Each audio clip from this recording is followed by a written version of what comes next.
I'm going to have a little bit of an open mic session to discuss some topics like bailouts, quote unquote socialism, and our role as citizens during this global pandemic we call the coronavirus. Now, let's start off with bailouts. As you know, the United States government is going to be forced to help out not only its citizens, but also big business and small business. And why is that? Why do we resort to having a system that is reactive rather than proactive? Well, let's take a look. So, let's go back to the last financial crisis in 2008. George Bush was dealt some tremendous blows during the financial and housing collapse.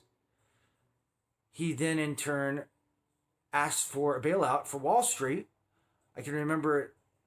And at the time, the Treasury Secretary went on television with almost tears in his eyes, asking for $700+ billion to keep the financial system afloat. Then, after it was approved by the House of Representatives at the time, who had Nancy Pelosi in charge, just like we have Nancy Pelosi in charge now, it got approved, and we found out that they needed even more money. Okay? Now, why is that? Why is it that the world's largest banks, financial institutions, could possibly need so much money with the brightest and most intelligent minds? How could they be wrong? How could this all happen, right? So again, here we find ourselves just a month or two ago with, quote unquote, the greatest economy that the United States has ever seen, with the lowest unemployment numbers, with the best financial statements Wall Street has ever been blessed with. Now here we are, March 2020, and the Federal Reserve had to inject $1.5 trillion into the system, another $500 billion in loan guarantees. In addition to that, we're seeing a massive stimulus plan being mapped out by Congress, and another stimulus plan that was passed today. So you see the trend here is boom and bust. Boom and bust. Now, going back to 2008, Obama announces healthcare for all, the public option, and his running mate, or his opponent, I should say, John McCain, labeled him a socialist. Okay? A socialist. At the time, I couldn't believe it. Here we have a man proposing health care coverage for all of its citizens. His opponent is calling him a socialist. And then fast forward 10 or 11 years later, the same man is the guy that helped save Obamacare. So, put that in your pipe and smoke it. Now, as all this starts to come together, I realized when John McCain called Obama a socialist,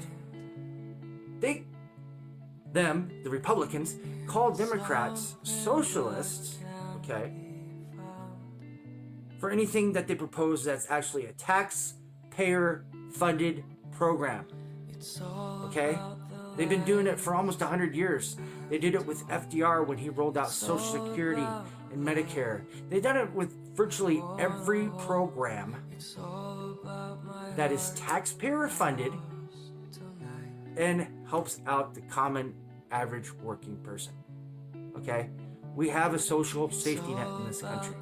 Some people will call it socialism. Some people won't call it socialism. It doesn't matter. But when I want to talk about a taxpayer-funded program, I gave up and just say, okay, we're all socialists. Because we are. We all pitch in with our taxes to make these programs work. And that includes some of the Republicans' favorite ones, like the military.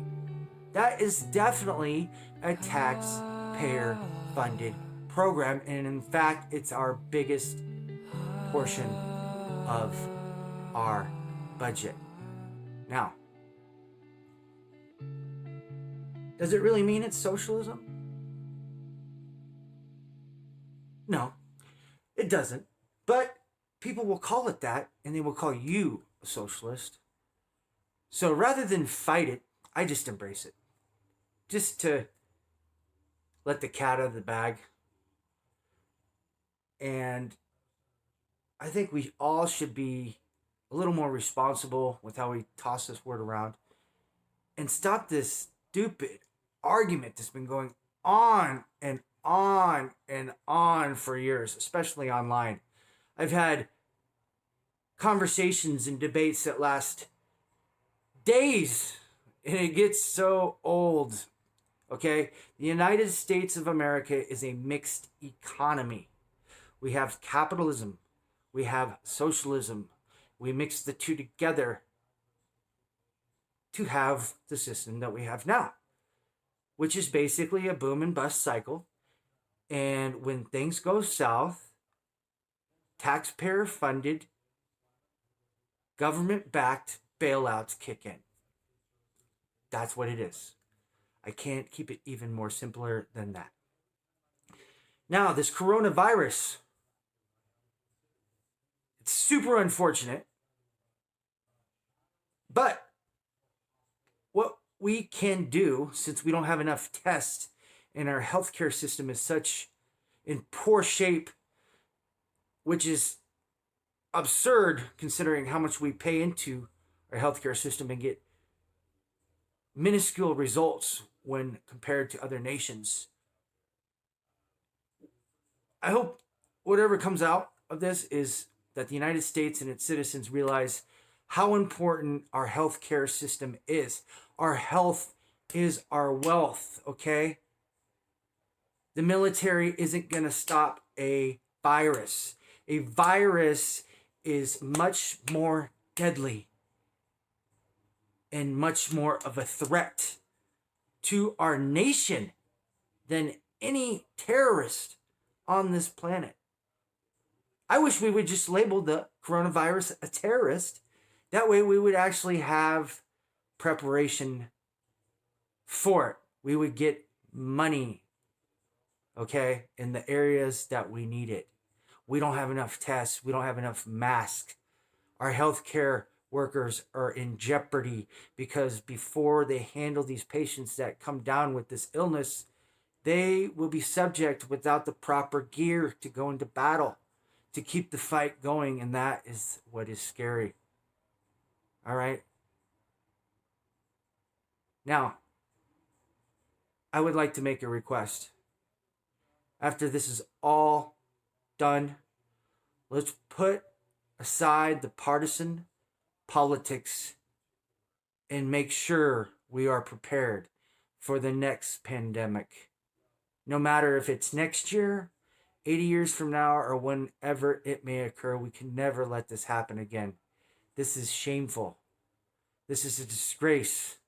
We are supposed to be a example for the world, and we are falling way short.